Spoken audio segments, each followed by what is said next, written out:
Аксолотль не самый обычный морской обитатель. По сути, является застрявшей в форме личинки амбистомой.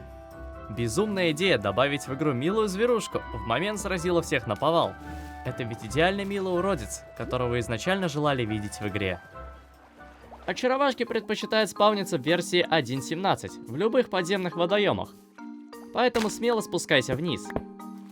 Изначальная задумка была добавить их вместе с новыми, пышными пещерами, которые должны были стать их родным домом. Но что-то пошло не так. Вообще, аксолотль способен выбираться на поверхность. Правда, только на 5 минут. Судя по всему, на суше слишком жарко. Дождь способен немного продлить срок пребывания, но в любом случае амфибия в непривычной среде передвигается очень медленно. Оттого милахе остается лишь с завистью и интересом выглядывать из водоема и следить за происходящим. Аксолотль охотится только ради развлечения, оставляя после проказ полезный лут.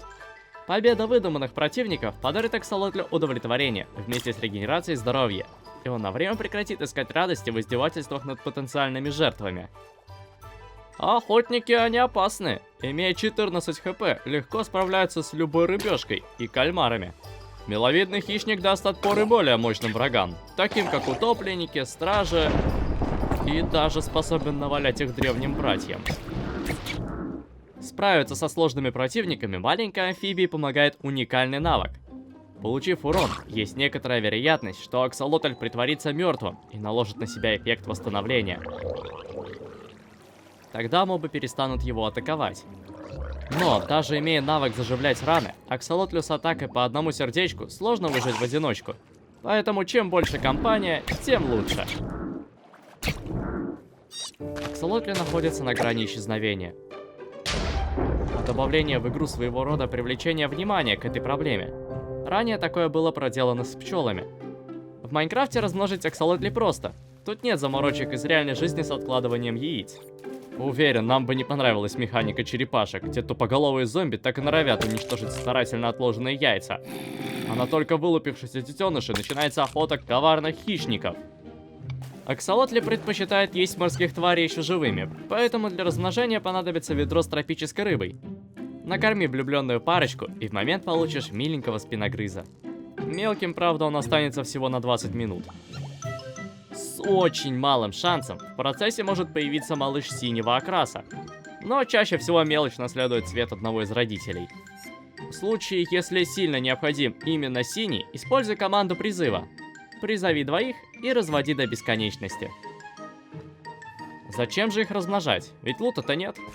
Например, можешь украсить ими базу. Запихни милах в красивый аквариум, чтобы радовали глазки каждый день. Это, конечно, будет жестоко с твоей стороны, поэтому лучше выращивай в любом большом водоеме. Но не испытывай хрупкую жизнь аксолотля, не перемещай на поводке. Используй ведерко. В нем он чувствует себя как рыба в воде. И когда нужно, бери с собой в морские приключения, где они могут стать незаменимыми помощниками в рейде на подводную крепость, защищающими ее древними стражами.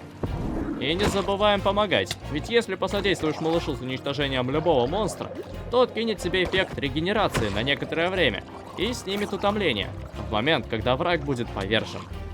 Бери ведро тропической рыбы, за которыми они будут следовать, и отправляйся на поиски сокровищ затонувшего замка. В жизни за аксолотлями сложно ухаживать, а в игре выпустил в нужный водоем и наслаждайся хладнокровным питомцем вечность. Он не любит как собака, не привяжется как кошка, следует за тобой ради выгоды, приносит пользу взамен на помощь в уничтожении врагов, а живет рядом только потому, что все равно где жить.